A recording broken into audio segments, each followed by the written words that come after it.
அஸ்ஸலாமு அலைக்கும் வரஹ்மத்துல்லாஹி வபரகாத்துஹு. அன்பார்ந்த அல்லாஹ்வின் நல்லடியார்களே, பெருமானார் ஸல்லல்லாஹு அலைஹி வஸல்லம் அவர்கள் ஹதீஸ் ஷரீஃபிலே கூறியிருக்கின்றார்கள், லா யதுகுல் ஜன்னத காத்திஉன், உறவை துண்டித்து வாழ்பவன், உறவை முறித்து வாழ்பவன் சொர்க்கத்தில் நுழைய மாட்டான் என்று சொன்னார்கள் பெருமானார் ஸல்லல்லாஹு அலைஹி வஸல்லம் அவர்கள். அது நம் பிறந்த வீடாக இருந்தாலும் சரி, நாம் புகுந்த வீடாக இருந்தாலும் சரி, அன்பானவர்களே, உறவு என்பது பேணி நடக்க வேண்டிய விஷயம்.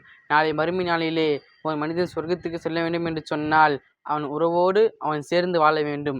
அப்படியும் அல்லாஹ் ரப்புல் ஆலமீன் அவனை மன்னித்து அவனை சொர்க்கத்திற்கு அனுப்ப வேண்டும் என்று சொன்னால் அவனை வேதனையிட்டு தான் அல்லாஹ் தாலா அவனை சொர்க்கத்துக்கு அனுப்புகின்றான். அன்பானவர்களே, உறவு என்பது நமக்கு பெரும் ஒரு பாக்கியம், அல்லாஹ் கொடுத்த பெரும் ஒரு பாக்கியம். அன்பானவர்களே, இந்த உறவை பேணி வாழக்கூடிய தௌஃபீக்கை ரப்புல் ஆலமீன் உங்களுக்கும் எனக்கும் தந்தருள்வானாக. ஆஹிர் தவானா அல்ஹம்துலில்லாஹி ரப்பில் ஆலமீன். அஸ்ஸலாமு அலைக்கும் வரஹ்மத்துல்லாஹி வபரகாத்துஹு. அஸ்ஸலாமு அலைக்கும் வரஹ்மத்துல்லாஹி வபரகாத்துஹு. அன்பார்ந்த அல்லாஹ்வின் நல்லடியார்களே, பெருமானார் ஸல்லல்லாஹு அலைஹி வஸல்லம் அவர்கள் ஹதீஸ் ஷரீஃபிலே கூறியிருக்கின்றார்கள், லா யதுகுல் ஜன்னத காத்திஉன், உறவை துண்டித்து வாழ்பவன், உறவை முறித்து வாழ்பவன் சொர்க்கத்தில் நுழைய மாட்டான் என்று சொன்னார்கள் பெருமானார் ஸல்லல்லாஹு அலைஹி வஸல்லம் அவர்கள். அது நம் பிறந்த வீடாக இருந்தாலும் சரி, நாம் புகுந்த வீடாக இருந்தாலும் சரி, அன்பானவர்களே, உறவு என்பது பேணி நடக்க வேண்டிய விஷயம்.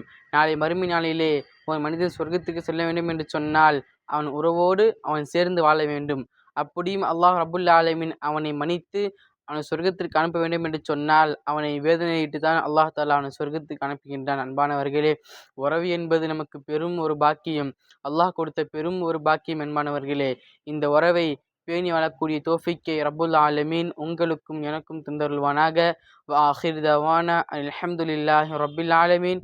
அஸ்ஸலாமு அலைக்கும் வரஹ்மத்துல்லாஹி வபரகாத்துஹு.